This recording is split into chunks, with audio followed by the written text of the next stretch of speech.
Alright everyone, Zark here. Today we're gonna make a Chiptune track. I'll just show you all the bits and pieces that I use to get the song started. So let's get to it. Alright, usually the first thing I do is I start with drums. Drums are usually my main thing, gives me the foundation to what kind of rhythm do I want. And I have this on 120, let's change it to 140.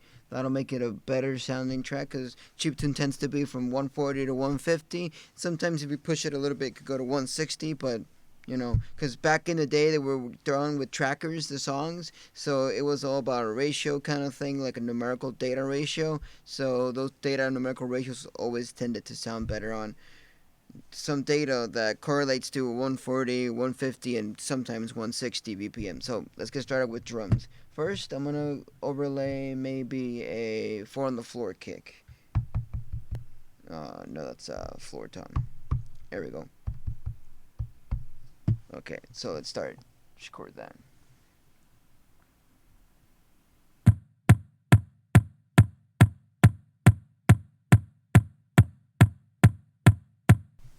Alright, there we go. That's our drums. We need to quantize it a bit because it's not on time. Alright, quantize it a bit.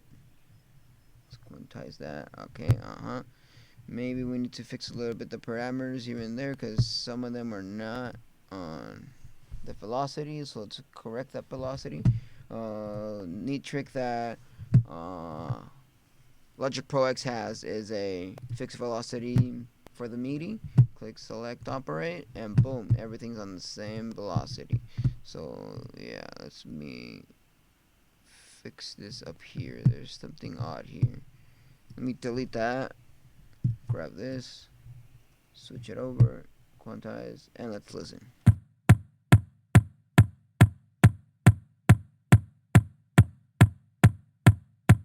Alright, it loops correctly, it's all good. We're going for a kind of Genesis kind of vibe here, more or less like a Streets of Rage kind of thing.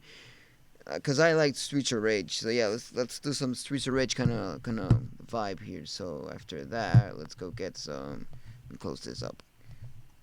Alright, let's go for some snare.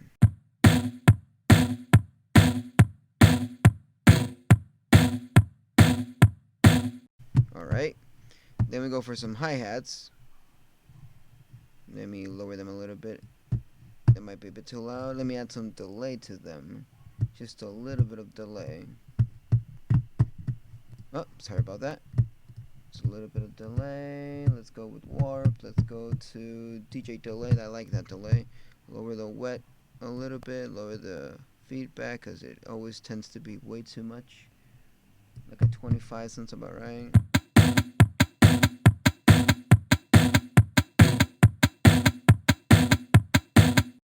Now that we have that running, we can actually go and start and do some bass lines to this. Let's go and do some bass. You know, even though we should use a triangle bass for an 8-bit kind of song, but I don't feel it. Let me go change into another bass. Let me go to arcade attack bass.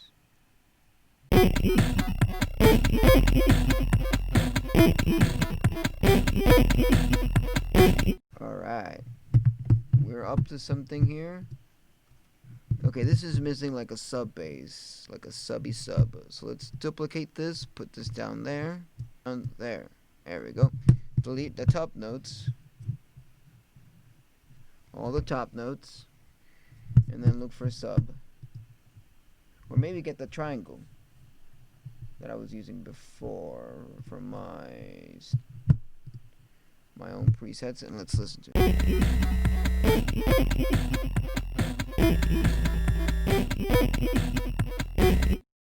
Now we're gonna add some melody to this. Now we're missing some chords to this. Okay, here you go.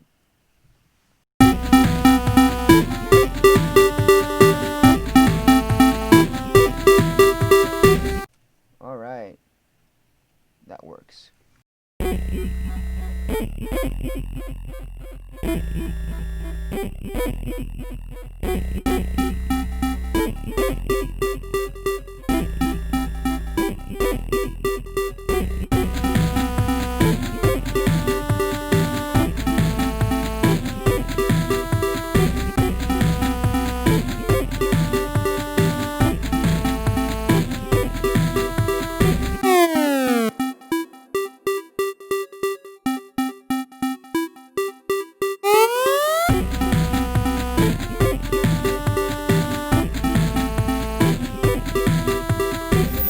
And there you have it. That's basically how I do my chiptune music. Now what I would do is start mixing it, start arranging it, start putting different bits and pieces, making it sound different, having the build-ups, having the drops, having the verses, the outros, the intros, and then simply just glue it all up with the mastering phase after I mixed it and did all the balancing of the audios and stuff like that. So yeah, it's basically how I do all my chiptune music. I'll keep doing more of these videos if you guys enjoy and like them.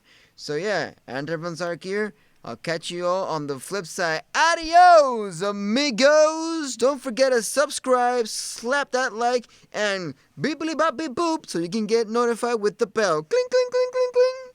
Yeah. Hasta la vista.